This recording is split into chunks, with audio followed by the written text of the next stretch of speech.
everyone. I'm Katie Roll, here with Mount Mary News, reporting on this fall day, November 7th. Our top story today involves some unhappy customers. Frustrated Wisconsin U.S. Cellular customers are enraged by the company's billing system that has caused phones not being activated, phones being shut off, and or multiple bills being issued in a small amount of time. In July 2013, the company updated its billing system that resulted in the loss of 71,000 subscribers. The company hopes to regain and maintain its customer base despite the issues by now offering Apple products. Friday customers can purchase the iPhone 5S, the 16 gigabyte model. This is the first time U.S. Cellular customers will have the option of purchasing the iPhone. The company is planning for a large turnout, but some customers are not sure that this product will keep them around, and they are demanding the billing issue get fixed. I do have to say, I love my iPhone 5S, and I'm happy my U.S. Cellular friends will have the option of purchasing the iPhone.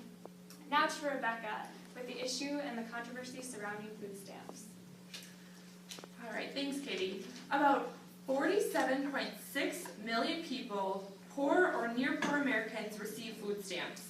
Over the last 2 decades, the rate has been cut more than half, according to the U.S. Food and Nutrition Services.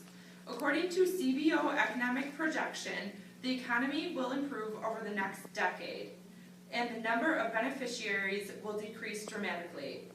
Some question whether this will actually happen, and it's a big question. Some say people on food stamps are too relaxed. Some others say that federal government should require waivers for certain requirements and toughening their standards. The big debate here is about the obligation to help the least fortunate Americans. Thank you, Rebecca, for that report. I'm sure this will be a continuing issue that we will be sure to follow. Christina, there's a big Veterans Day parade happening this weekend. It's the 50th year they're honoring veterans. What does the weather look like for the weekend? Well, Katie, you are going to need a jacket. Cold weather is coming our way. Expect the rest of today to be sunny to partly cloudy and cold, with the high reaching 44 degrees and the low reaching 31 degrees, with winds at 10 to 15 miles per hour, so hold on to your hats. The weekend will start off much colder Friday with increasing clouds and a cold weather reaching a high of 48 and a cold low of 28 degrees. Scattered showers will hit us Saturday for the Veterans Parade, creating a high of 53 degrees and a low of 38 degrees. The rain will be gone Sunday, but clouds will linger, creating a cool temperature of a high of 46 degrees and a low of 33 degrees. So try to stay warm and dry, Milwaukee. Back to you, Katie. We'll all have to grab some warm jackets and remember our umbrellas for the parade on Saturday.